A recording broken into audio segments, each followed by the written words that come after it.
అందరికీ praise lord. ఈ ఉదయకాల సమయం దేవుడు నీకు ఇస్తున్న వాగ్దానము యెషయా గ్రంథము 49వ అధ్యాయము 15వ వచనం. స్త్రీ తన గర్భమును పుట్టిన బిడ్డను కరుణింపకుండా తన చంటి పిల్లను మరచున వారైనా మరచుదురు గాని నేను నిన్ను మరువను.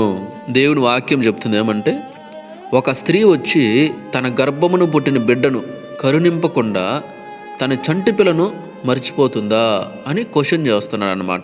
అంటే ఒక స్త్రీ వచ్చి తన కడుపును పుట్టిన బిడ్డను కరుణించకుండా తన చంటి పిల్లను మర్చిపోతుందా? మర్చిపోదు కదా. అందుకే కింద ఇంకా చెప్తున్నాడు ఏమంటే, వారైనా మరచుదురు కానీ నేను నిన్ను మరువను అని చెప్తున్నాడు అనమాట. అంటే చూడండి, తల్లిదండ్రులు వాళ్ళ గర్భమును పుట్టిన బిడ్డలను మర్చిపోరు, కరుణించకుండా ఉండరు. కానీ కొన్ని సందర్భాల్లో మర్చిపోతారు. వాళ్ళు పనుల్లో పడి లేకపోతే ఎక్కడికైనా వెళ్తూ ఏదైనా చేస్తూ ఇలా కొన్ని సందర్భాల్లో మర్చిపోతారు, ఖచ్చితంగా మర్చిపోతారు. మళ్ళీ గుర్తు వస్తుంది, మళ్ళీ వచ్చి చూస్తారు, అయ్యో నా బిడ్డ అని. మర్చిపోయే సందర్భాలు ఉంటాయి. అందుకు దేవుడు చెప్తున్నాడు, తల్లి అయినా నిన్ను మర్చిపోతుందేమో కానీ నేనైతే నిన్ను మరువను అని చెప్తున్నాడు. Praise the Lord. కాబట్టి నీకు తెలియదు, తల్లిదండ్రులు కూడా చాలా సందర్భాల్లో మనల్ని మర్చిపోవచ్చు, వాళ్ళ పనుల్లో వాటిలో ఇట్లా పడి. కానీ నేనైతే నిన్ను మరువుంటాను నాన్న అని చెప్పేసి దేవుడు చెప్తున్నాను అనమాట. Praise the Lord. ఆయన కనుదృష్టి ఎల్లప్పుడూ మన మీదే ఉంది కదా, కాబట్టి ఎప్పుడు చూస్తూ గమనిస్తూనే ఉంటాడు ఆయన. కింద వచనంలోకి వస్తే ఆయనే చెప్తున్నాడు ఏమనంటే, చూడుము నా అరచేతుల మీదనే నిన్ను చెక్కి ఉన్నాను, నీ ప్రాకారములు నిత్యము నా ఎదుటనున్నవి అని చెప్తున్నాడు. నేనైతే నిన్ను మరువను, ఎందుకు అంటే నా అరచేతుల మీదనే నిన్ను చెక్కుకునేసిన, కాబట్టి నీ ప్రాకారములు ఎప్పుడు నిత్యము కూడా నా ఎదుట ఎప్పుడూ ఉంటాయి. నీకు తెలియదు, నీకంటే వేరే వేరే లోకాలు ఉన్నాయి. కొంతమందికి సెల్ ఫోన్ లోకము, టీవీ లోకము, డబ్బు లోకము, పెళ్ళాం లోకము, భర్త లోకము, పిల్లల లోకము, తల్లిదండ్రుల లోకము, ఇట్లా చాలా ఉన్నాయి. కానీ నాకైతే అవేమీ లేవు. నాకైతే నువ్వే లోకం. కాబట్టి నేను నిత్యము నిన్ను చూసుకొని కూర్చుంటా. ప్రైజ్ ది లార్డ్ అని చెప్పి దేవుడు చెప్తున్నాడు. అందుకే ఆయన అరచేతుల్లో నిన్ను చెక్కుకున్నాడు. Praise the Lord. కాబట్టి కన్న తల్లి అన్న మర్చిపోవచ్చు, కానీ దేవుడు మాత్రం మనల్ని ఎప్పటికీ మర్చిపోడు. Praise the lord. కన్న తల్లి అయినా నిన్ను విడిచిపెట్టేయచ్చేమో కానీ దేవుడు మాత్రం నిన్ను విడిచిపెట్టాడు. అందుకే ఆయన చెప్పాడు, నేను నిన్ను ఎన్నడూ విడువను ఎడబాయను అని చెప్పాడు. Praise the Lord. కాబట్టి కన్న తల్లి అయినా నిన్ను విడిచిపెట్టేయచ్చు. కొన్ని సందర్భాల్లో నువ్వు చెప్పిన మాట వినకపోతే, ఒకసారి 2 సార్లు 3 సార్లు చెప్తుంది, అప్పటికి వినకపోతే కొడుతుంది, అప్పటికి వినకపోతే నీ ఇష్టం రా నాయనా పో అని చెప్పి విడిచిపెట్టేస్తుంది. కానీ దేవుడు అలా కాదు. ఆయన ఎన్నడూ విడువని ఎడబాయని దేవుడు. Praise the Lord. ఇంకో చోట దేవుడు వాక్యంలో చెప్పాడు ఏమంటే, ముదిమి వచ్చే వరకు నిన్నెత్తుకుని వాడను నేనే, తల వెంట్రుకలు నెరయి వరకు నిన్నెత్తుకునేది నేనే అని చెప్పినాడు. చూడండి, ముదిమి అంటే ముసలితనము, అంటే వృద్ధాప్యము. నువ్వు వృద్ధాప్యంలోకి వచ్చినా కూడా నిన్నెత్తుకునేది నేనే. నీ తల వెంట్రుకలు పూర్తిగా నెరిసిపోయినా కూడా నిన్నెత్తుకునేది నేనే, నిన్ను చంకన పెట్టుకునేది నేనే అని చెప్పి చెప్తున్నాడు. అంటే చూడండి దేవుని ప్రేమ ఎంత గొప్పదో చూడండి. ఇప్పుడు నువ్వు ముసలితనంలోకి వచ్చేస్తున్నావు అనుకో, అప్పటికి నీ తల్లిదండ్రులు ఉండొచ్చు, ఉండకపోవచ్చు. ఒకవేళ ఉన్నా కూడా వాళ్ళు నిన్ను ఎత్తుకుంటారా? ఎత్తుకోరు. ఎందుకంటే నువ్వు ముసలితనంలోకి వచ్చినావు. నిన్నెందుకు ఎత్తుకుంటారు? వాళ్ళు బిడ్డలను ఎత్తుకుంటారు, చిన్న చిన్న పిల్లల్ని ఎత్తుకుంటారు, కానీ నిన్నెందుకు ఎత్తుకుంటారు? ఎత్తుకోరు. కానీ అందుకే దేవుడు ఇక్కడ చెప్తున్నా ఏమంటే, ముదిమి వచ్చే వరకు కూడా నిన్ను ఎత్తుకునేది నేనే, చంక పెట్టుకునేది నేనే అని చెప్పి చెప్తున్నాను అనమాట. కాబట్టి వాక్యాన్ని బట్టి బాగా ఆలోచిస్తే దేవుని ప్రేమ ఎంతో గొప్పది. తల్లిదండ్రుల ప్రేమన్నా కొన్ని సందర్భాల్లో తగ్గిపోవచ్చు, కానీ దేవుని ప్రేమ అలా కాదు.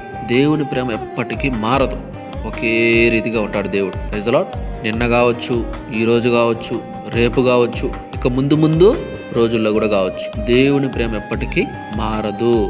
అందుకే ఆయన ప్రేమయ్య ఉన్నాడు అని వాక్యం చెప్తుందన్నమాట. కాబట్టి దేవుని ప్రేమ ఎప్పటికీ మారదు. కాబట్టి తల్లిదండ్రులన్నా నిన్ను విడిచిపెట్టచ్చేమో కానీ ఆయన నిన్ను విడువడు ఎడబాయడు.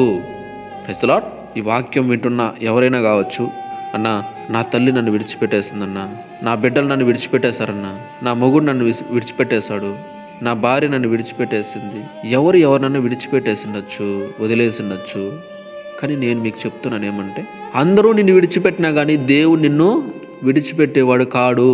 అందరూ నిన్ను అలక్ష్యం చేసినా కానీ దేవుడు మాత్రం నిన్ను అలక్ష్యం చెయ్యడు. నీ జీవితంలో కార్యాలు చేసేదానికి ఆలస్యం చేస్తాడేమో కానీ అలక్ష్యం చేయడు. అంటే నిన్ను నిర్లక్ష్యం చేయడు దేవుడు. Praise the Lord. కాబట్టి ప్రతి ఒక్కరూ రండి, దేవుని దగ్గరికి రండి, దేవుని పైన ఆనుకోండి, మనుషుల పైన కాదు. మనుషులు ఎప్పటికైనా విడిచిపెట్టేస్తారు. పక్కన పెట్టేస్తావు. ఒకవేళ తల్లిదండ్రులైనా కావచ్చు, ఖచ్చితంగా ఈ లోకాన్ని విడిచి వెళ్ళేటప్పుడైనా నిన్ను విడిచిపెట్టి వెళ్తారుగా. కాబట్టి దేవునిపైన ఆనుకో, తల్లిదండ్రులను ప్రేమించు, కానీ ఎక్కువ దేవునిపైన ఆనుకో. Praise the Lord. కాబట్టి ప్రతి ఒక్కరు కూడా ఆలోచించండి, రండి దేవుని దగ్గరికి రండి. ఆయనే నిత్యము మిమ్మల్ని ఎత్తుకునేవాడు, నడిపించేవాడు, ప్రేమించేవాడు. Praise the Lord. కాబట్టి ఆలోచించండి, ప్రతి ఒక్కరు ఆలోచించండి. ఈ లోకము శాశ్వతం కాదు కదా, కాబట్టి ప్రతి ఒక్కరు కూడా ఆలోచించాలి. Praise the Lord. రండి ప్రార్థన చేసుకుందాం. మహాపరిశుద్ధుడ, మహోన్నతర, సర్వాధికారి స్తోత్రాలు, వందనాలు చెల్లించుకుంటున్నాము తండ్రి. దేవా, ఈ రీతిగానైనా ప్రభువా ఈ వాక్యము ద్వారా ఈ ఉదయకాల సమయంలో మాతో మాట్లాడినందుకు స్తోత్రాలు. అవును తండ్రి, చాలా సందర్భాల్లో స్త్రీ తన గర్భమును పుట్టిన బిడ్డను మర్చిపోవచ్చు, ఒకవేళ చంటి పిల్లను మర్చిపోవచ్చు, కానీ ప్రభా నేనైతే నిన్ను మరువను అంటున్నారు. అందుని బట్టి కృతజ్ఞతలు. ముదిమి వచ్చినా కూడా నిన్ను ఎత్తుకుంటానన్నారు. నీ తల వెంట్రుకలు నెరసిపోయినా కూడా నిన్ను చంక పెట్టుకుంటానంటున్నారు. నేనే చేసి ఉన్నాను, నేనే నిన్ను రక్షిస్తానంటున్నారు. అందుని బట్టి కృతజ్ఞతలు. నేను నిన్ను ఎన్నడూ విడువను, ఎడబాయను అంటున్నారు. అందుని బట్టి కృతజ్ఞతలు. అలాగే చూడు, నా అరచేతుల్లో నేను చెక్కున్నాను, నీ ప్రాకారం నిత్యము నా ఎదుట ఉన్నాయని చెప్పేసి చెప్తున్నారు. అందుని బట్టి కృతజ్ఞతలు. దేవా, ఈ సమయంలోనైనా ప్రభా ఈ వాక్యాన్ని ఎంతమంది అయితే వింటున్నారో ప్రభా, అన్న నా తల్లి విడిచిపెట్టేస్తుందన్న, నా పిల్లలు నన్ను విడిచిపెట్టేశారు, నా మొగుడు వదిలేశాడు, నా భార్య వదిలేసింది, నన్ను వాళ్ళు వదిలేశారు, వీళ్ళు వదిలేశారని ఎంతమంది అయితే ఎన్ని రకాలుగా బాధపడుతున్నారో ప్రభా, వేదన చెందుతున్నారు తండ్రి. వారందరి జీవితాల్లో కూడా నేను ప్రభా మీరు కార్యము చేయండి యేసయ్యా. వారందరినీ మీ వద్దకు నడిపించుకోండి అయ్యా. మీరైతే ఎప్పటికీ మారని దేవుడు కదా ప్రభా, ప్రేమయ్య ఉన్న దేవుడు కదా ప్రభా యేసయ్యా. కాబట్టి సహాయం చేయండి స్వామి. వారిని మీ ప్రేమతో ఆకర్షించుకోండి. వారికి నైనా ప్రభా మీరు అండగా ఉండండి తండ్రి, తోడుగా ఉండండి, కృపను అందించండి. ప్రతి ఒక్కరూ మీ వద్దకు రావాలి స్వామి. ఈ ప్రేమలో నేను ప్రభు వారు మునిగేలా చేయండి, కార్యము చేయండి స్వామి. మీకే వందనాలు, స్తోత్రాలు చెల్లించుకుంటూ దేవా, ఈ సమయంలో ఈ వాక్యం వింటున్న ప్రతి ఒక్కరిని బట్టి పేరు పేరున జ్ఞాపకం చేసుకోమని, అందరినీ దీవించమని, ఆశీర్వదించమని. ఎంతమంది చూస్తున్నారు, వింటున్నారు, షేర్ చేస్తున్నారు, జ్ఞాపకం చేసుకో, కృపనందించమని యేసయ్య అతి పరిశుద్ధ నామములో ప్రార్థించి, స్తుతించి, ఘనపరిచి, మహింపరిచి వేడుకుంటున్నాం తండ్రి. ఆమేన్. దేవుడు మీ అందరిని దీవించి ఆశీర్వదించును గాక. ఆమేన్.